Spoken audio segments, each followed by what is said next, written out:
Welcome back to my channel, and today we are going to be doing I don't want to say unboxing because I kind of already unboxed it, but haha! So I got these PrismaColor Premier alcohol markers and I'm super excited to try them out. Spoiler alert, I kind of already have. And what I mean by that is I don't mean now, I actually tried them out. I've had these before a long time ago, like middle school.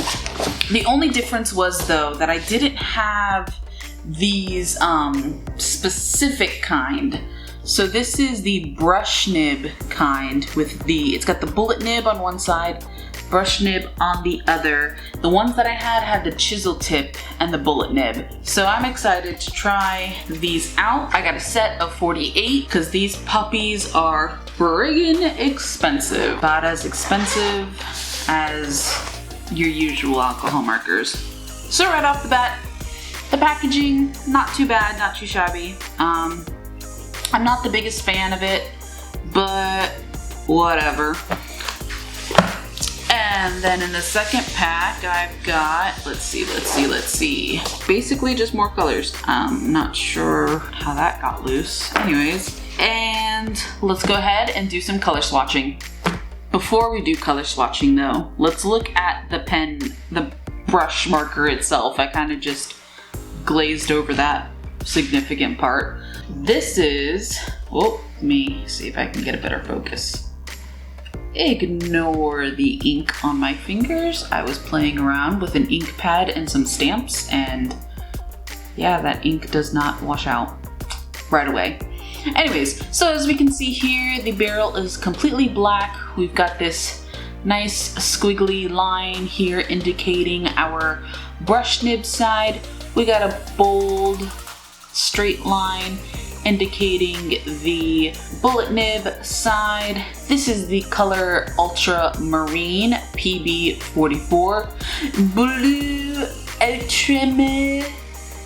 Apparently they have like French on it too, but I don't know how to read French.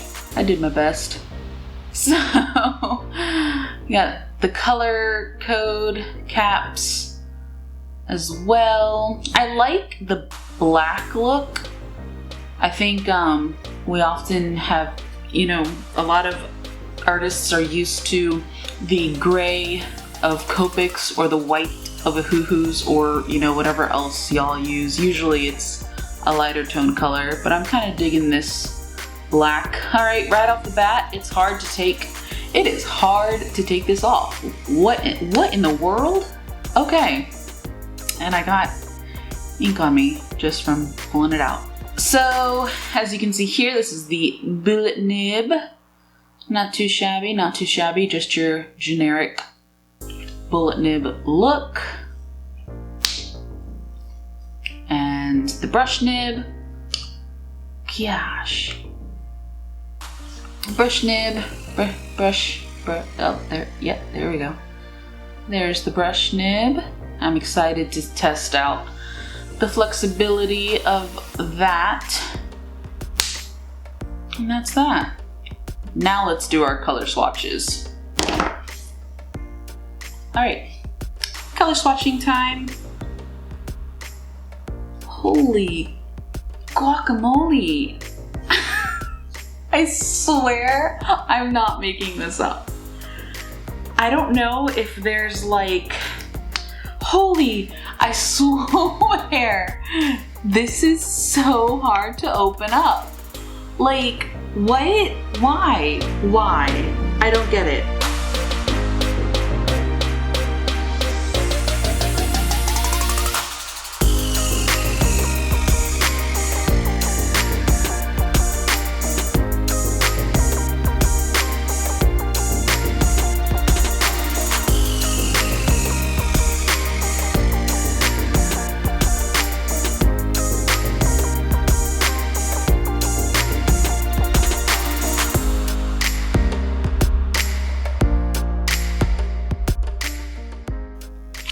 Alright, and that's all my colors, all 48. My only complaint with these colors is I'm not too crazy about the color selection of the skin tones, but I feel like I can't exactly complain because I got a 48 pack. So it could just be that the 48 count just comes with a kind of skin tone color pack.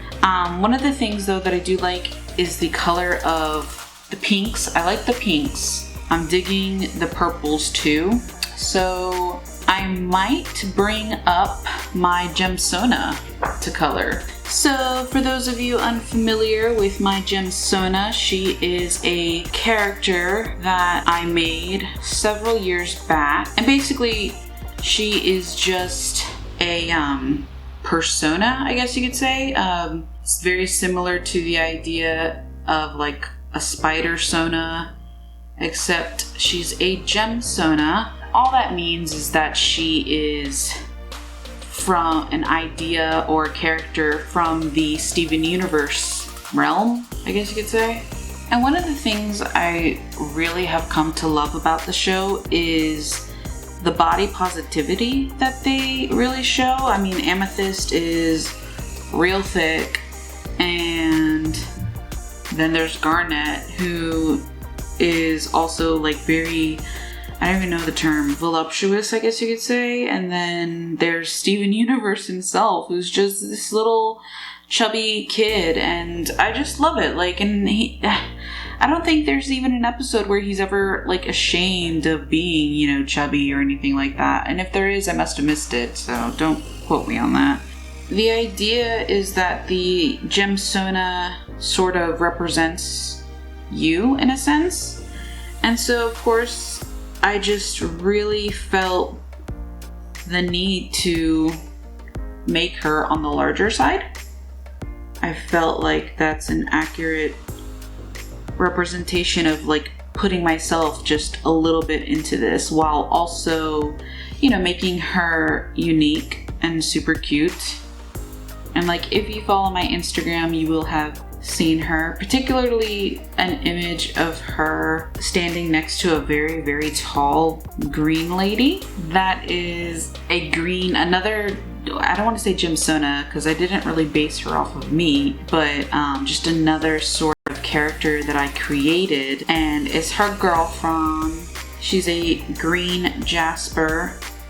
When I was creating a fusion for them, I created their fusion to be Morganite, which I really, really love, but I'm not so sure if it makes sense. I don't know. Apparently, I think there's a certain type of science that goes with the fusion aspect. And if you're not a fan of Steven Universe, I'm sorry if I'm not making any sense right now. You're probably just like listening to this and like thinking, yeah, okay, fusion, sure, whatever.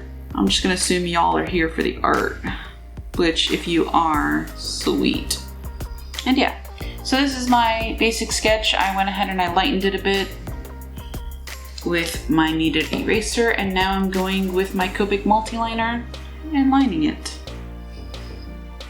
So now that I have finished my liner, I'm going to be moving on to coloring. I have a selection of colors that I went ahead and chose for her skin, her hair, her eyes, her dress, etc.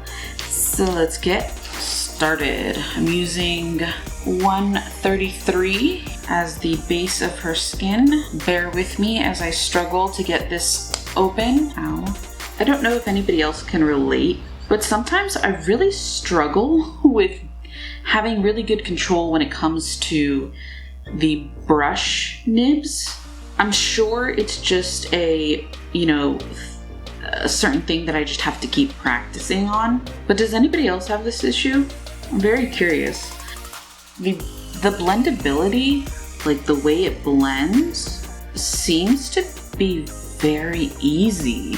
I don't know how to describe it. And maybe it's just because I'm using two very similar colors, but I'm getting really, really good blends over here.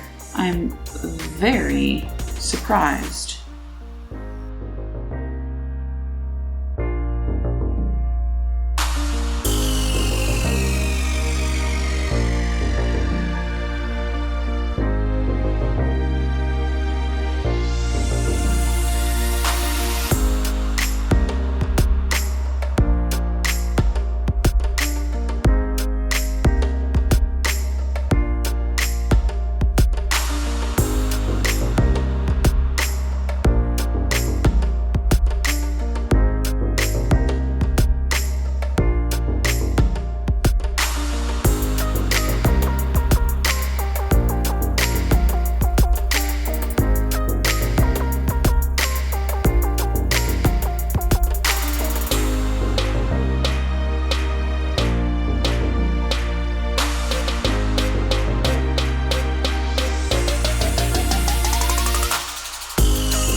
I know I've said this already and gushed about it, but the blending, I can't get over it.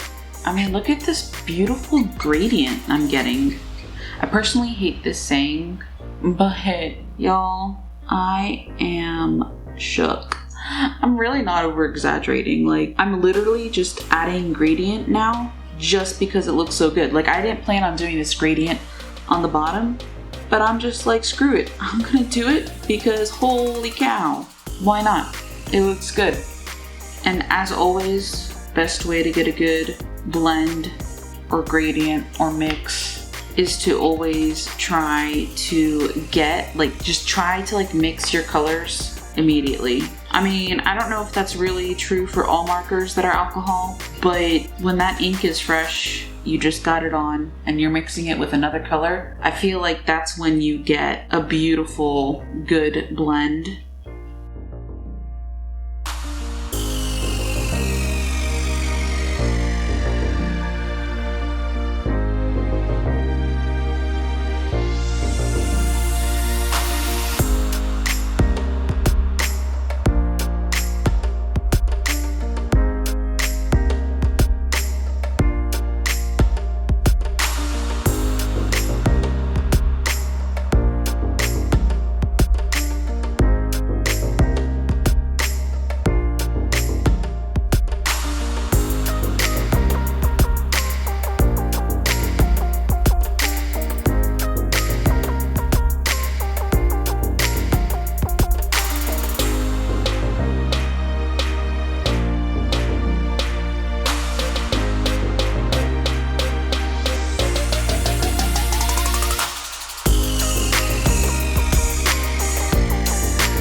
I really hope you enjoyed this review of PrismaColor alcohol markers.